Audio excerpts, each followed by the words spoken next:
George Harrison said there was a misconception about who was the most successful Beatle. When the press and the fans saw one of the Fab Four releasing music and being present in the public eye, they thought they were the most successful Beatle. However, being present didn't constitute success.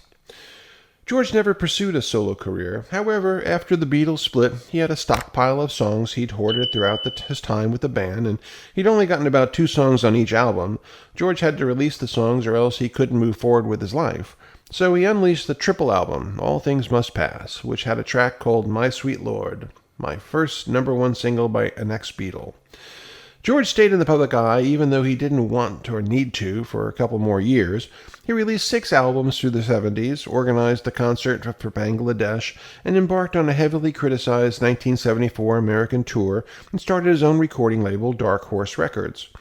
In the 1980s, George lost momentum partially because he was sick of the music industry and fame, and again, he released Somewhere in England and Gone Troppo in 1981 and 1982, and respectively, then went into an apparent seclusion for the next 5 years. However, just because he wasn't as present doesn't mean George had retired. He produced films for his production company, Handmade Films, and recorded music here and there. It became evident that George didn't need to release music for money. In 1979, he told Rolling Stone, "It's not for the money that I do what I do. It was never for the money, really. We hoped we'd make a living out of it when we were the Beatles, we were teenagers. We hoped we'd get spies smiling, but we weren't doing it for the money."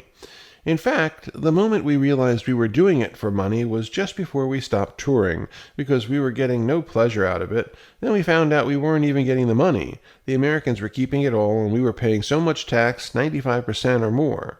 So it never been about the money, really, although it can be nice to have some money. I mean, there's nothing worse than standing on a bus stop in the pouring rain wishing you had a car.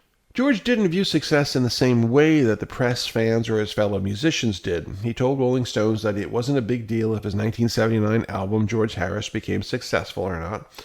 If it was a hit, it would only make him want to make another one, that's it. "Not really," George said. It would be nice, but I'm not into the competitive type of thing with the record business anymore. It would be nice just because there's a lot of records out that sell a lot that are no better, but put it that way. Also, it would be nice to have a hit because it would make me feel more like doing another one. But if it's not, I won't be in tears or be upset. Success wasn't George's priority. However, he realized that fans thought of success in terms of how much an artist kept in the public eye. Since one Beatle was doing more in public, people thought of them as more successful than other Beatles. George said, but the thing is, the general public thinks if you have a hit and you're on the TV and in the papers, then you're more successful than if none of those things are happening.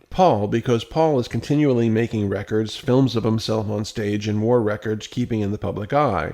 And to the public, that constitutes success. In the record business, that is success. Whereas I chose not to be on TV so much or that much in the public eye, and so therefore my record sales must suffer because there's less exposure. George wasn't always in the public eye, but that doesn't mean he was as successful as Paul or any other Beatle. He just chose to keep to himself.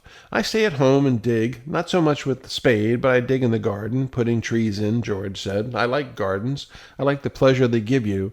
It's like a meditation in a way. You can get everything out of your mind groveling in the soil. I spent a lot of time with the wife and the baby. After 5 years off, many thought George had his comeback with Cloud 9. However, he didn't see it with his comeback. He never left."